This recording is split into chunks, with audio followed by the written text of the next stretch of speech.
Welcome to Peru. We're going to make a Peruvian soup. And we're going to drink it with a non-Peruvian wine. Or eat it with a non-Peruvian wine. Oh, I bet I'll knock that on there. I'm not putting that there. Tonight, we're making a Peruvian style chicken and coriander soup. Got to keep these going. Keep the guinea pigs away. This soup needs some chicken, and I've got about 150 grams of cooked chicken breast there. You could cook your chicken, but you want to put cooked chicken in the soup. I bought it cooked. It saves time. You're going to want an onion, a couple of cloves of garlic, a green chilli. Apparently, according to Tesco, that's green chilli. You can only buy chilies in mixed packs. And that was the only green chilli in there, even though it's a bit yellow. A lime, coriander, chicken stock, bit of oil, and some quinoa. No, it's not quinoa, it's quinoa. Did you know Peru is the biggest producer of quinoa, almost they'll call that quinoa then, in the world. It's also one of the biggest producers of chicken meat in the world. There you go. So, that's the ingredients. You're going to need a pot to put it in and a blender to do it on. And that's it. So the first thing I'm going to do is I'm just going to peel my onions. We're going to roughly chop most of these things up because they're going in a blender. Did I mention put it in a blender? I can't remember. Depending on how much garlic you want. It says a clove of garlic, but these are small piddly little cloves. We don't want only one or two, do we? Oh, that's two. Oh, no, that'll do. I think that'll do. So, that's my garlic. I need to peel that as well. Little tip, give it a little bit of a squash with the back of your knife like that. And then you'll find, oops, in that case, it's squeezing most of the content out. This makes it a bit easier to peel it. Your chilli, we're going to de-seed. I suppose you could keep chilli seeds in if you wanted, but see, look at that. See, just, oh no, it didn't. Oh, you shy. Just prove me wrong there, won't you? Hang on. What's that?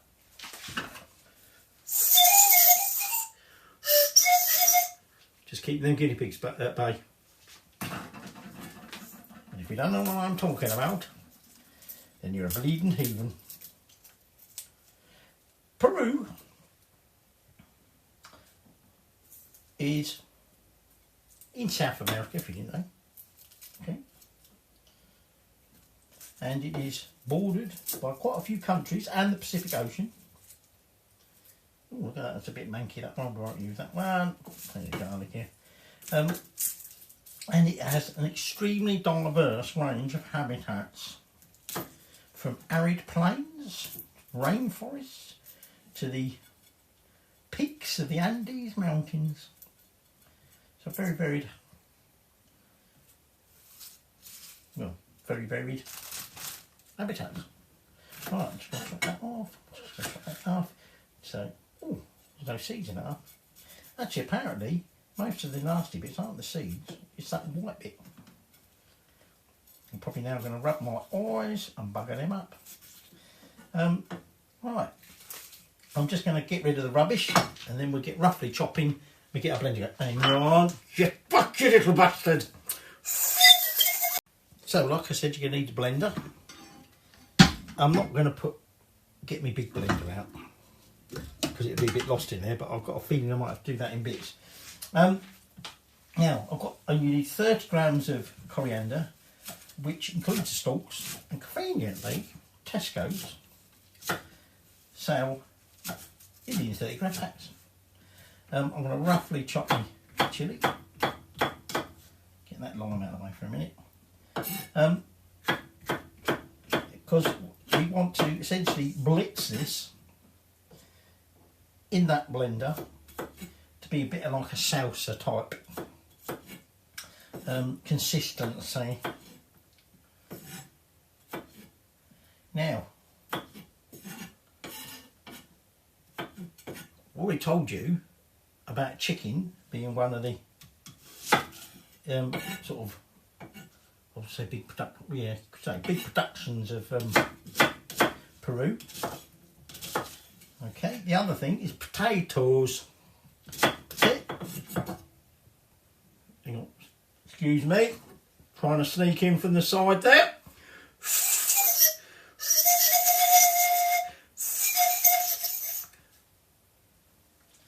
Bug it off again for now. They grow about 3,000 different varieties of potatoes in Peru. So, in there, I'm going to make a mess, so I'm going to do it over here. I'm going to put this in here. We're also going to want to put in here that lime in a bit. Well, that's going to take back Peru. Oh, Peru! I mean Peru. We've all heard about like the bit of Hoover in the morning.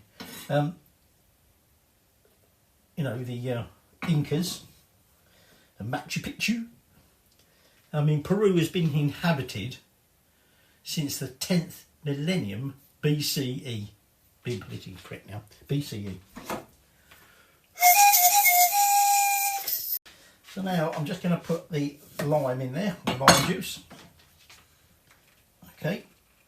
Oh, I see a bit of coriander to understand. Peru is also the 10th largest producer of coffee and cocoa beans. Right? What you do now, because I bloody told you. Pay attention. And chuck that in there for now. Pick that up there. We're just trying to. I think that was a bit of chilli. I better pick that up. And then, of course, when the old Spanish was exploring the New World, as they called it, they sort of took from places like Peru and that things that had never been seen in the what we call the Old World, which is sort of like where we are over in Europe, England, and that lot. And they brought over from places like Peru potatoes, tomatoes, and maize. And those three things, plus chilies, are what modern indigenous Peruvians use a lot in their cuisines. So apart from the fact there's no potatoes in here and no corn in here, we are using quinoa, which I told you was the Peru was the biggest producer of, and chilies. So I'm just going to blitz this like I said, until it's a bit like a salsa. Not for you though. Go away. Good. Right, that's that all blended up. So now I'm just going to get this pot. I don't need the lid. And what we want to do, let me use my little one for this. You can wash these bastard blades on this thing because these are vicious. Tell you what, you have to wash it. Then when you're washing it up, you put it in there. Forget it's in there, put your hands in there. Oh, I remember doing that when I was at Leeds Castle. When I was at Leeds Castle, I don't know if I'm talking like a Yorkshire accent because it's Leeds Castle in Kent. I used to do at one point in the very early days of my days in the kitchens, I used to work in the kitchens, washing up and things like that.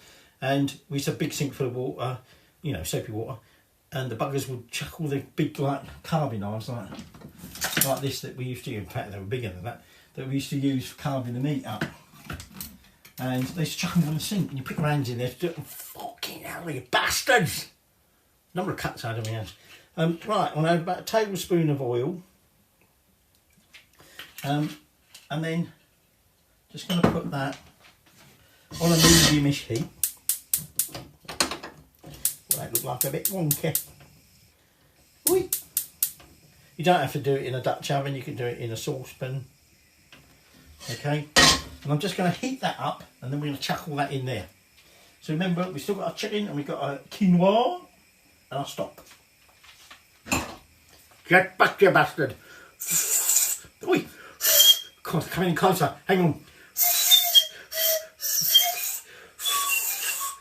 Oh, I can't keep up with them.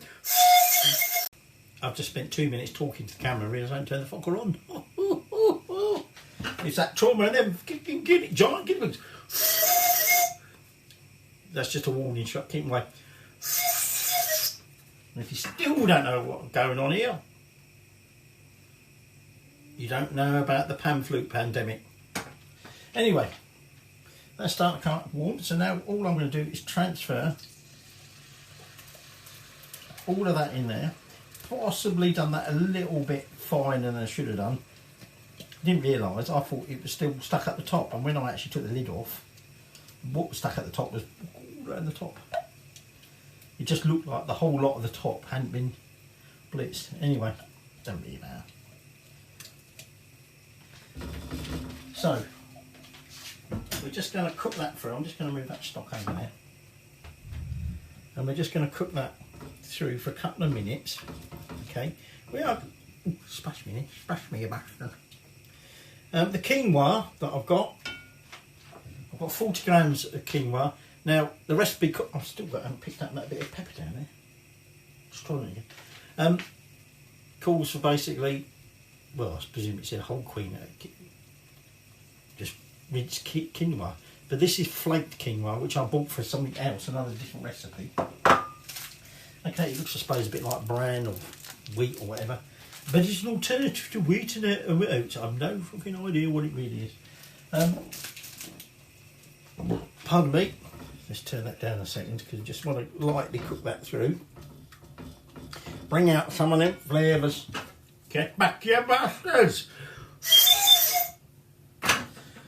This is hard work with these giant guinea pigs. I don't know why I've suddenly gone Yorkshire again. So I'm telling you about, obviously, with the discovery of Americas and things like that, you know, we in Europe got things that, you know, we never knew existed. But Peruvian cuisine is considered, in some respects, some of the finest in the world. And in fact, in Lima, which is the capital of Peru, there is considered to be one of the best, if not the best, restaurant in the world. Never heard it before until I read about this. But there you go. So chicken, cocoa beans, coffee, quinoa, all these things come from Peru. And Peruvians, of course.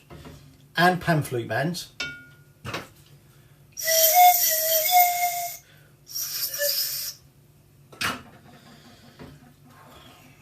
I'll put that. I think them onions are starting to make my eyes tear up a little bit. Oh, they certainly bloody are. Right, so just going to let that cook for another minute or two, just giving it the odd stir. Then we're going to be adding our quinoa and our stock. And the final thing we'll add a bit later is our cooked chicken. So remember, our chicken's cooked, so we ain't got to worry about cooking it. So that's why we use cooked chicken. So at this point, in goes my quinoa. Give that a quick stir in. Like I say, I don't really know what quinoa is. Well, I've said, ooh, I don't like it. I don't think she's ever had it. Like couscous, ooh, don't like it, never had it. Well, she has had it. Well, she hasn't had it the way I've cooked it. Must admit, we're not a quinoa. Right, so that needs a bit of a stir. So I've got here 500 grams of chicken stock, made from a stock thing. Make your own chicken stock if you want. I haven't. Right, and now all we want to do with that is just, oh, there's not a lot here, is there? It's meant to serve 4. 4 called here. Bloody 4 small dishes, I'll tell you. It said serves 4. No, don't, sorry, it says serves 2. That's something else that I'm making tomorrow. Serves 4. Even then, it's still bugger all. Never mind, we are on a diet. Well, the wife is. So, Peru, where's it get its name from? Well, there's a couple of stories, a couple of versions. One is from a 16th... these onions, they're making my eyes water. I don't know why, I've got all that crap in there now. I've just tried that bloody pepper again. I still don't pick that bleeding, but I'm going to pick that pepper up now. I've had enough of this, I'm picking that pepper up. And now I'm going to get all over my fingers again. And, of course, get out, you flyer. We've had fly episodes before. What was I saying? Oh yeah, 16th century ruler called Peru. Or it might be pronounced slightly differently. But apparently that may be the reason it was called Peru after him. But who knows? So I'm just going to bring this to the boil. I might just turn the temperature up a bit. When it gets to the boil, we're going to turn it down low and we can simmer it for 15 minutes.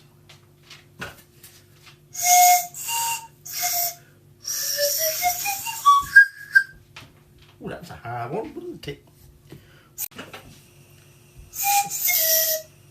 That's just come into the boil, so I'm going to just turn that down to low heat.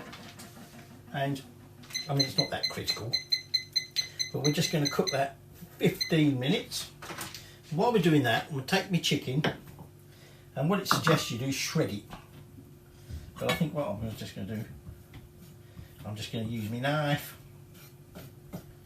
And chop it up, even though it's trying to pretend it doesn't want to chop up. I have to say, I'm very surprised how little this seems to be making.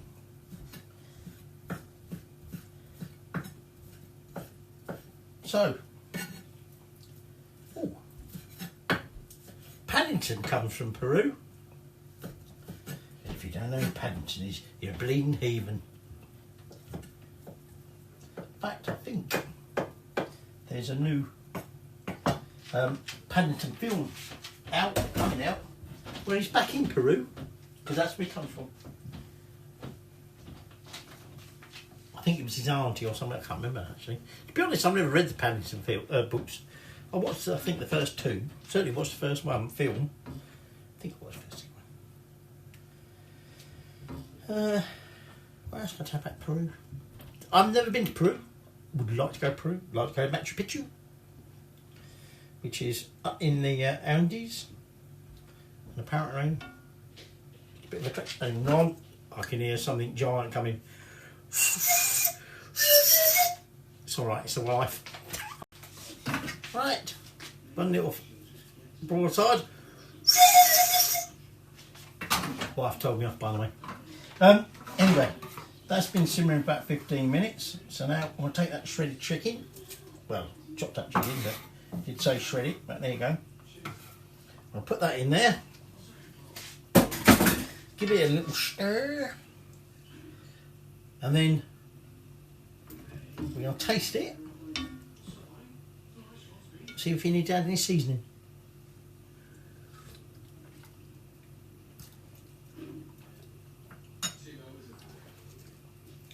Right, just another little pinch of salt there, in fact, I might have two. And a little sprinkle of black pepper.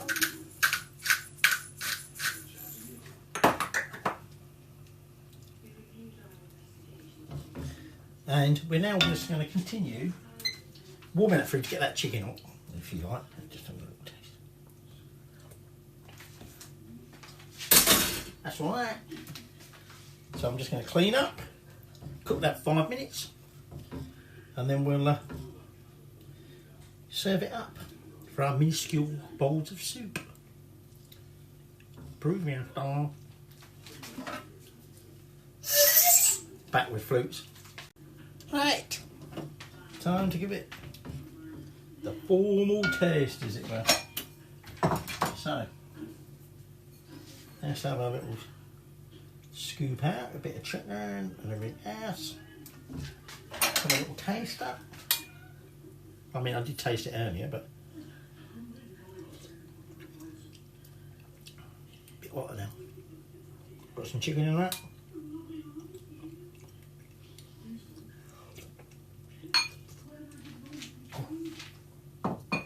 Not a huge amount of heat from the chilli. Very warming. Might have taken my hat off. Up here in the Andean mountains, it gets a bit cold. But with a warming soup like this, it turns you Yorkshire.